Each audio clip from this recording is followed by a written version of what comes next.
Bismillahirrahmanirrahim. Assalamualaikum warahmatullahi wabarakatuh. Waalaikumsalam warahmatullahi wabarakatuh.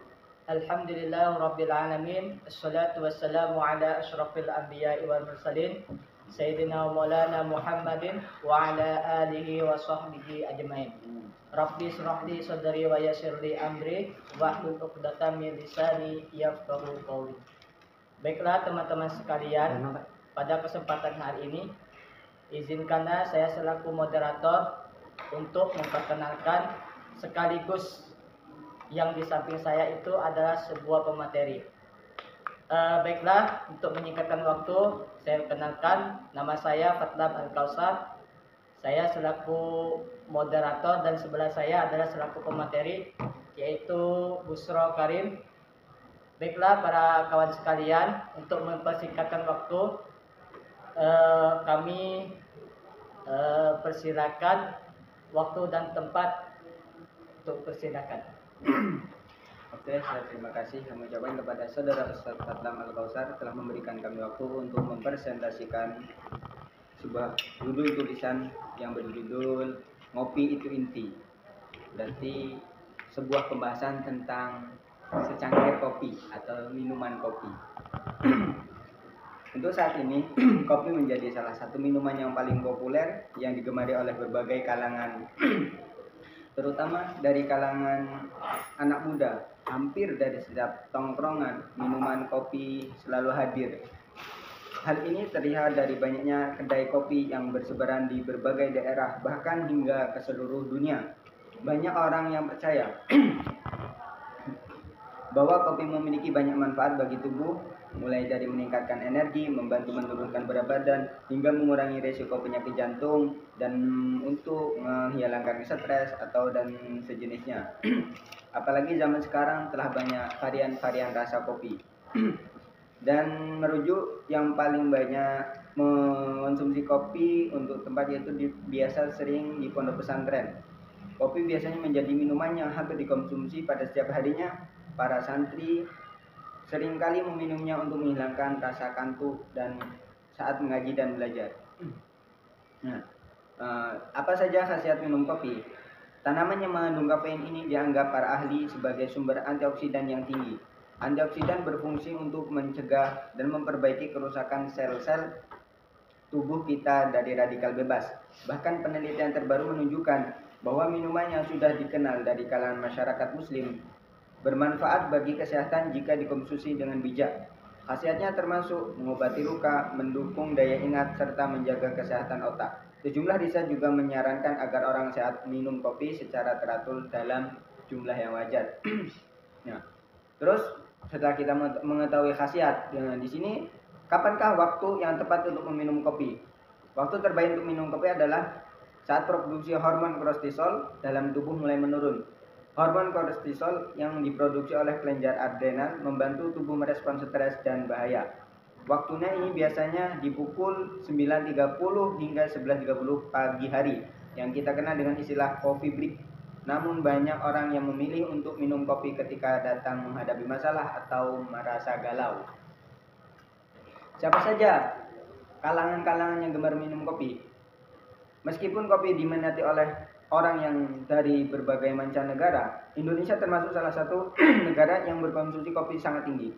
Para penikmat kopi di Indonesia terdiri dari kalangan pelajar, mahasiswa, santri, hingga petani-petani yang ada di pelosok-pelosok daerah Indonesia.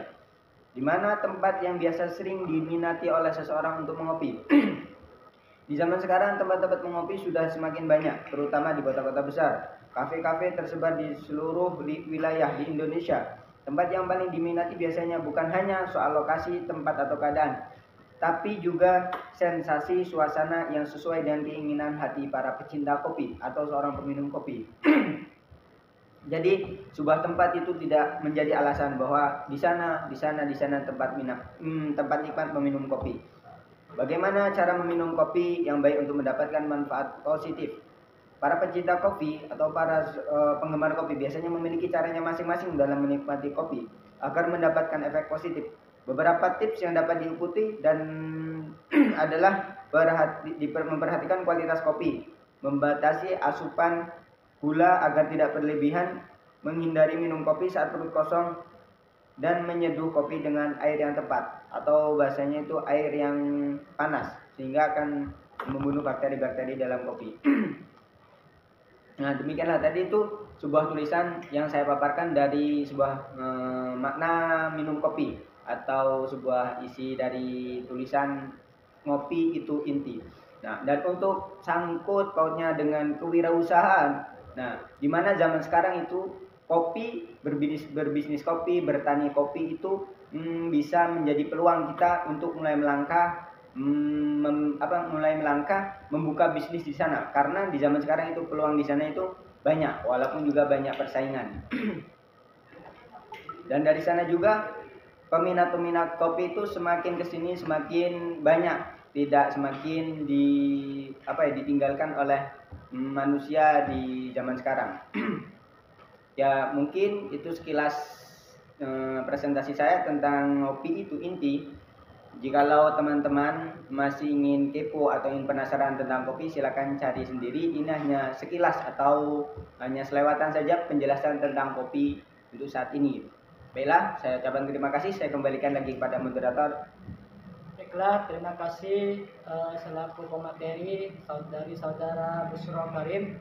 Baiklah, pada hari ini saya akan membuka sesi pertanyaan. Adakah di antara kalian yang ingin bertanya? Mungkin 2 pertanyaan cukup. Silakan kepada saudari Aisyah, kami silakan. Apa penyebab rasa kopi itu bisa berbeda-beda? Kenapa? Oke, saya akan mencoba menjawab pertanyaan Mbak Aisyah dengan sebisa saya dan semampu saya. Sebuah rasa kopi kenapa itu berbeda-beda? Terkadang kopi itu rasa intinya adalah rasa pahit. Rasa utamanya adalah rasa pahit.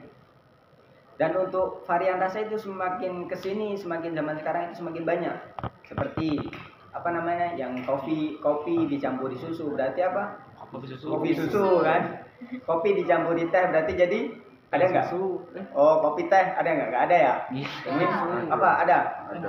Ada kopi susu. Ada kopi susu. Oke, siap. Mungkin kopi susu dan sejenis lah, Mbak. Ada kopi juga itu ada nomor-nomornya, Mbak. Ada misalnya kopi merek dari Lampung, misalnya kopi merek kapal api. Nah, di sana itu biasanya memiliki khasiatnya sendiri dan memiliki ciri khas sendiri-sendiri.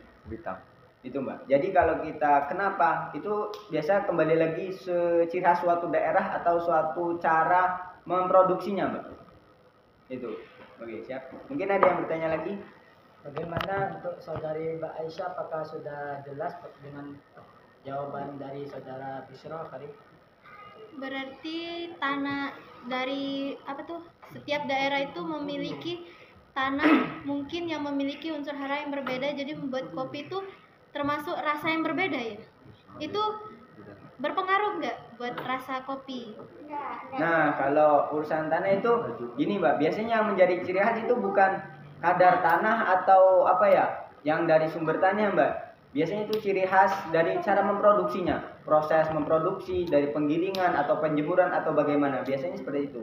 Dan tergantung kembali lagi dari penjualnya. Biasanya kan ada varian-varian, itu kan menjadi ciri khas biasanya. Yang identik menjadi menjadi minatan tersendiri bagi sang peminum kopi itu. Gimana? Baiklah, pertanyaan yang kedua, siapa yang mau bertanya? Silakan. Baiklah, kita memasuki pertanyaan di sesi yang kedua kepada saudara Aldi. Kami persilakan. Saya mau bertanya tentang mengenai pembahasan tentang kopi. Apakah minum kopi di pagi hari bagus untuk tubuh kita atau memberi efek penyakit pada tubuh kita? Sekian, terima kasih. Oke, siap. Izin untuk menjawab pertanyaan dari Mas Aldi. Ya, saya akan menjawab semampunya dan sebisanya.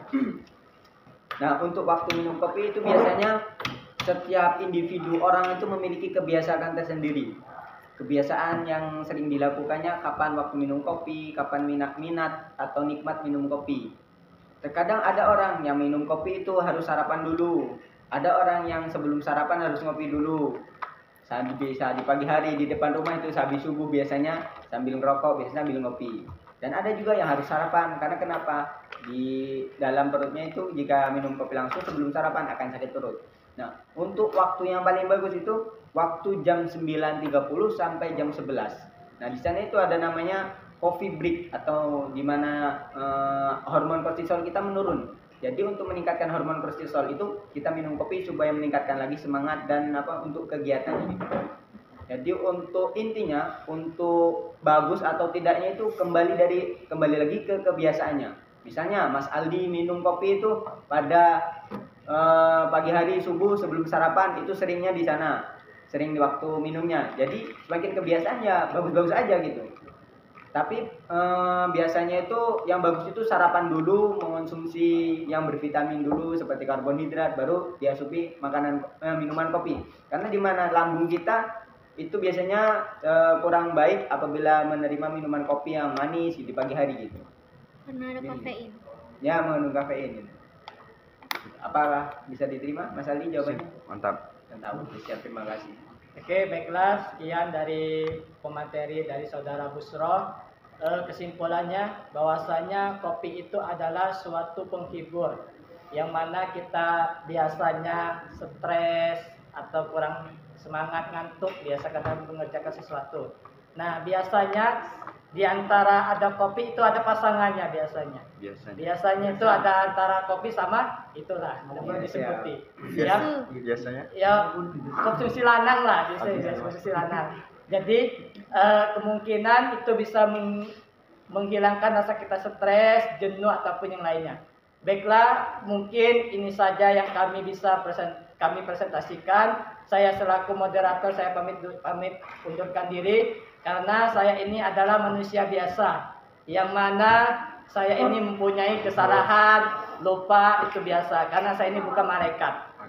Oke, baiklah, saya akhiri. Wassalamualaikum warahmatullahi wabarakatuh. Waalaikumsalam warahmatullahi wabarakatuh.